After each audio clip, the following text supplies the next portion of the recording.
quartile deviation. So second measure of dispersion ആണ് quartile deviation എന്ന് പറയുന്നത്. ആദ്യം നമ്മൾ റേഞ്ച് എന്താണെന്ന് പഠിച്ചിട്ടുണ്ടായിരുന്നു.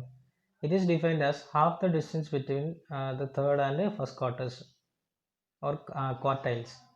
നമുക്കറിയാം ഒരു എൻറ്റിറ്റീനെ 4 ഭാഗങ്ങളാക്കുന്നതിനെയാണ് അല്ലെങ്കിൽ 4 ഭാഗങ്ങളാക്കിയാൽ അതിനെ നമ്മൾ ക്വാർട്ടൈൽസ് എന്നാണ് പറയുക. ഇപ്പം ഫോർ എക്സാമ്പിൾ ഒരു ഇയർ എടുക്കുകയാണെങ്കിൽ നമുക്കറിയാം 12 മന്ത്സ് ഉണ്ട്. ആ 12 മന്ത്സിനെ നമ്മൾ 4 ക്വാർട്ടർ ആക്കുകയാണെങ്കിൽ ഓരോ ക്വാർട്ടറിലും 3 മന്ത്സ് ഉണ്ടായിരിക്കും. സോ ഫസ്റ്റ് 3 മന്ത് ആയിരിക്കും ഫസ്റ്റ് ക്വാർട്ടർ എന്ന് പറയുന്നത്. സോ അതിനെ നമ്മൾ Q1 എന്ന് വിളിക്കാം. സെക്കൻഡ് 3 മന്ത്സ് സെക്കൻഡ് ക്വാർട്ടറാണ് Q2, അങ്ങനെ Q3, Q4 ഓരോ ക്വാർട്ടറിലും 3 മന്ത്സ് ഉണ്ടായിരിക്കും. സോ അങ്ങനെ 4 ഭാഗങ്ങളാക്കിയിട്ട് ഡിവൈഡ് ചെയ്യുന്നതിന് അല്ലെങ്കിൽ 4 ഭാഗങ്ങളെ നമ്മൾ ക്വാർട്ടേഴ്സ് എന്നാണ് പറയുക.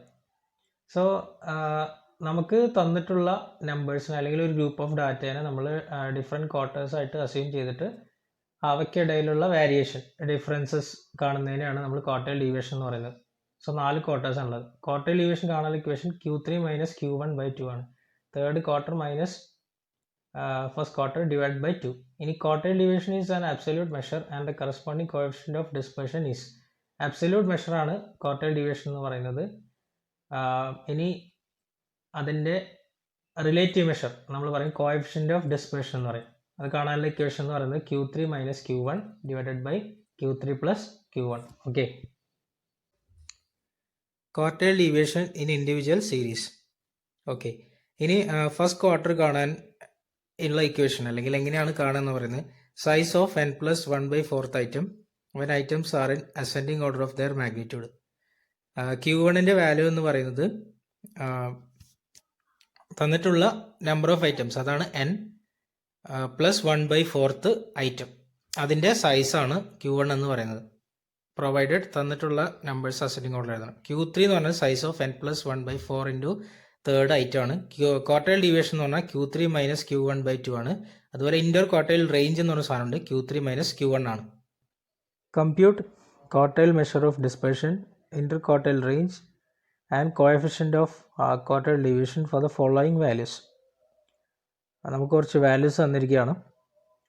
എന്നിട്ട് അതിന് ക്വാർട്ടൈൽ മെഷർ ഓഫ് ഡിസ്പെർഷൻ കാണാൻ പറഞ്ഞിട്ടുണ്ട്, ഇന്റർ ക്വാർട്ടൈൽ റേഞ്ച് കാണാൻ പറഞ്ഞിട്ടുണ്ട്, അതുപോലെ കോഎഫിഷ്യന്റ് ഓഫ് ക്വാർട്ടൈൽ ഡീവിയേഷനും കാണാൻ പറഞ്ഞിട്ടുണ്ട്. ഓക്കെ, ആദ്യം നമുക്ക് തന്നിട്ടുള്ള വാല്യൂസിനെ നമ്മൾ അസെൻഡിങ് ഓർഡറിൽ എഴുതുക എന്നുള്ളതാണ് ചെയ്യേണ്ടത്. So writing values in ascending order. So ascending ഓർഡറിൽ വാല്യൂസ് എഴുതുന്നു. നമുക്ക് നോക്കാം. 8 ആണ് ഏറ്റവും ചെറിയ സംഖ്യ. So 8, 9, 10, again 10, then 16, 23, 24, 25,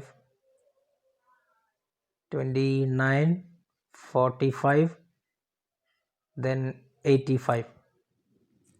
okay, so നമ്മൾ അസെൻഡിങ് ഓർഡറിൽ അറേഞ്ച് ചെയ്തു.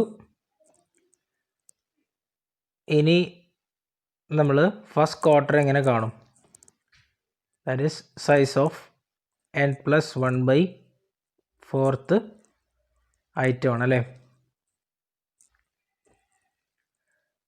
സോ നമുക്കറിയാം ഇവിടെ n എന്ന് പറയുന്നത് ഇൻഡിവിജ്വൽ സീരീസ് ആണ്.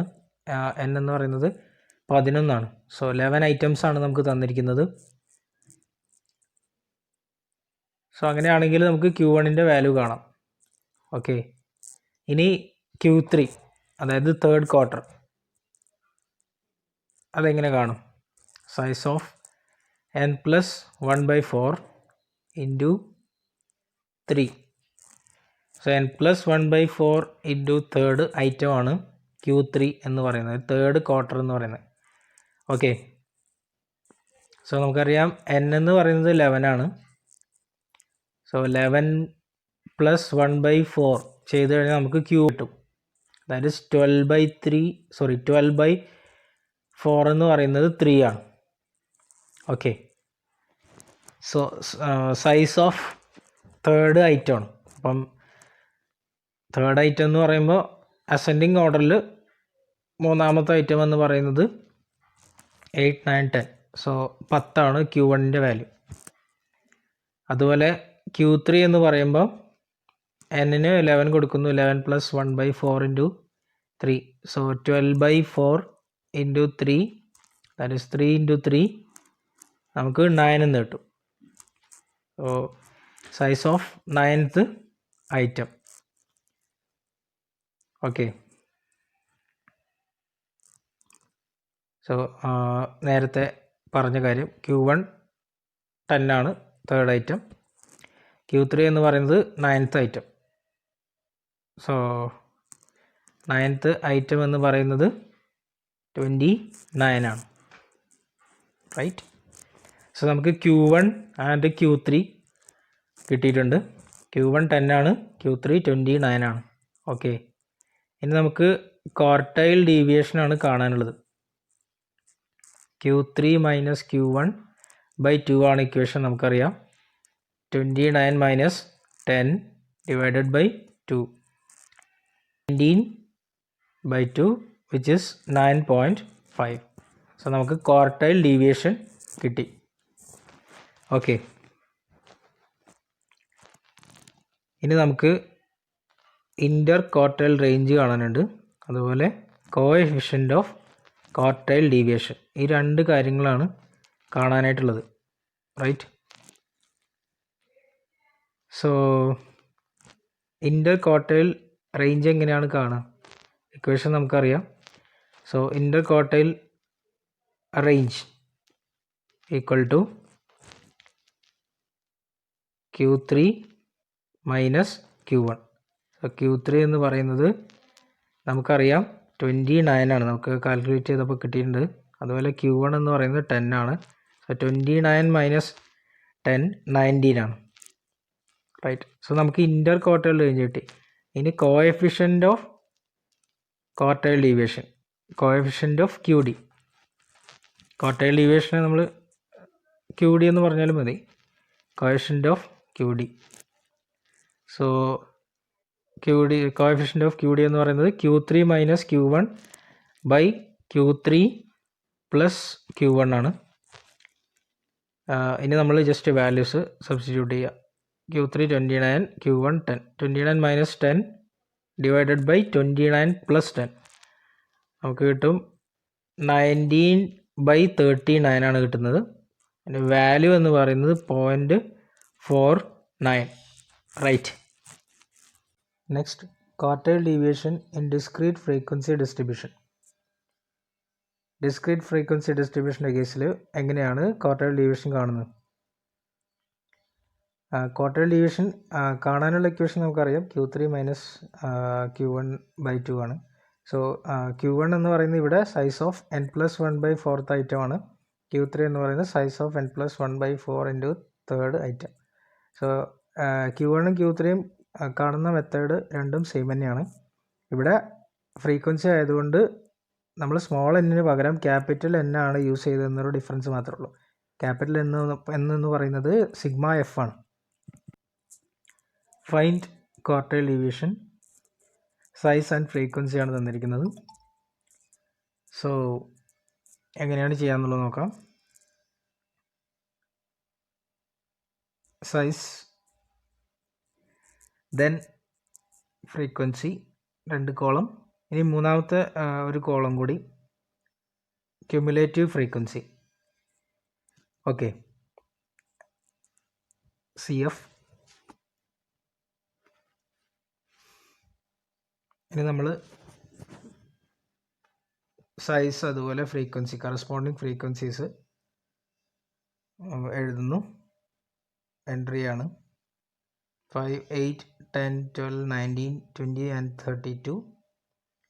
Then frequencies 3, 10, 15, 20, 8, 7 and 6. ഓക്കെ. ഇനി ക്യുമുലേറ്റീവ് ഫ്രീക്വൻസി ആണ് കാണാനായിട്ടുള്ളത്. സോ ക്യുമുലേറ്റീവ് ഫ്രീക്വൻസി നമുക്കറിയാം ഓൾറെഡി എങ്ങനെയാണ് കാണാമെന്നുള്ളത്. ഫ്രീക്വൻസീസ് ആഡ് ചെയ്ത് പോവുകയാണ് ചെയ്യുന്നത്. സോ ഫസ്റ്റ് ഫ്രീക്വൻസിയുടെ കറസ്പോണ്ടിങ് സി എഫ് എന്ന് പറയുന്നത് 3 ആണ്. നമുക്കൊന്നും ആഡ് ചെയ്യാനില്ല. Then 3 + 10 13, 13 + 15 28, 28 + 20 48, 48 + 8 56, 56 + 7 63, then 63 + 6 69. ഓക്കെ, സോ അതുകൊണ്ട് തന്നെ നമുക്ക് ക്യാപിറ്റൽ എന്നിൻ്റെ വാല്യൂ ലാസ്റ്റ് വരുന്ന ക്യുമുലേറ്റീവ് ഫ്രീക്വൻസിയുടെ വാല്യൂ ആയിരിക്കും. എന്ന് പറഞ്ഞാൽ അത് ടോട്ടൽ ഫ്രീക്വൻസി ആയിരിക്കും ക്യുമുലേറ്റീവ് ഫ്രീക്വൻസിയുടെ ലാസ്റ്റ് വാല്യൂ എന്ന് പറയുന്നത്. സോ അതുകൊണ്ട് തന്നെ നമുക്ക് ക്യാപിറ്റൽ എന്ന് പറഞ്ഞാൽ 69 ആണ്. ഇനി Q1 ആൻഡ് Q3 ആണ് നമുക്ക് കിട്ടുന്നത്. Q1 എന്ന് പറയുന്നത് സൈസ് ഓഫ് n+1/4 ഐറ്റം ആണ്. ഇവിടെ n എന്ന് പറയുന്നത് ക്യാപിറ്റൽ n ആണ്, ദാറ്റ് ഈസ് 69 ആണ്. നമുക്ക് ഓൾറെഡി കിട്ടിയിട്ടുണ്ട്. വാല്യൂസ് ജസ്റ്റ് കൊടുത്താൽ മതി. Size of n+1/4 that is 69 + 1/4. Okay,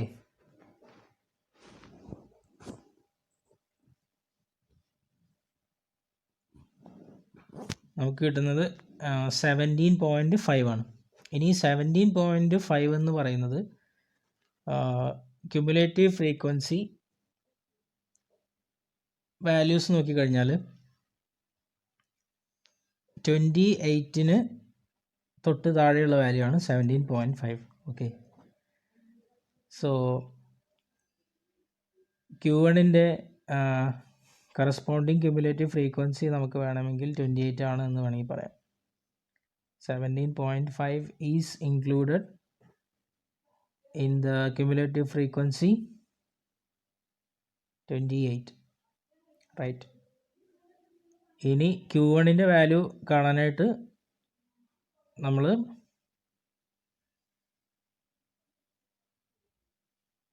ഈ 28ന് കറസ്പോണ്ടിങ് ആയിട്ടുള്ള സൈസ് നോക്കുക. അപ്പം 28ൻ്റെ കറസ്പോണ്ടിങ് സൈസ് എന്ന് പറയുന്നത് നമുക്കറിയാം 10 ആണ്. ഓക്കെ,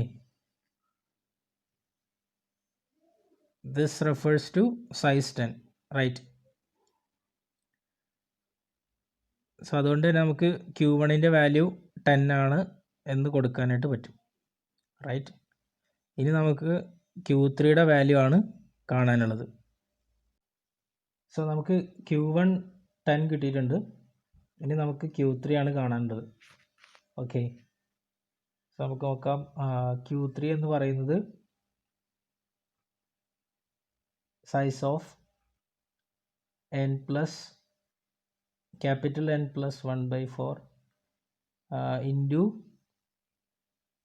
തേർഡ് ഐറ്റം ആയിരുന്നു. ഓക്കെ, നമുക്കറിയാം ക്യാപിറ്റൽ n 69 ആണ്. സോ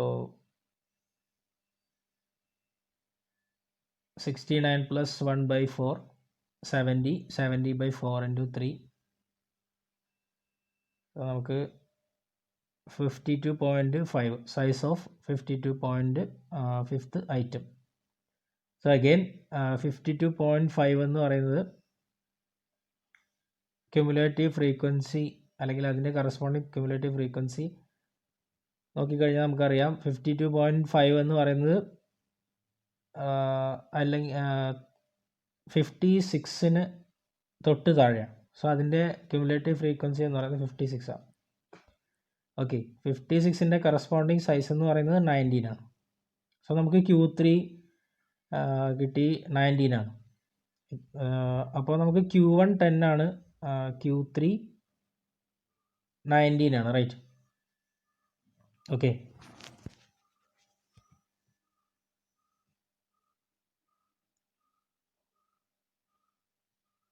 അപ്പം Q3യും Q1 നമുക്ക് കിട്ടി. സോ അങ്ങനെയാണെങ്കിൽ ക്വാർട്ടൈൽ ഡീവിയേഷൻ എന്ന് പറയുന്നത്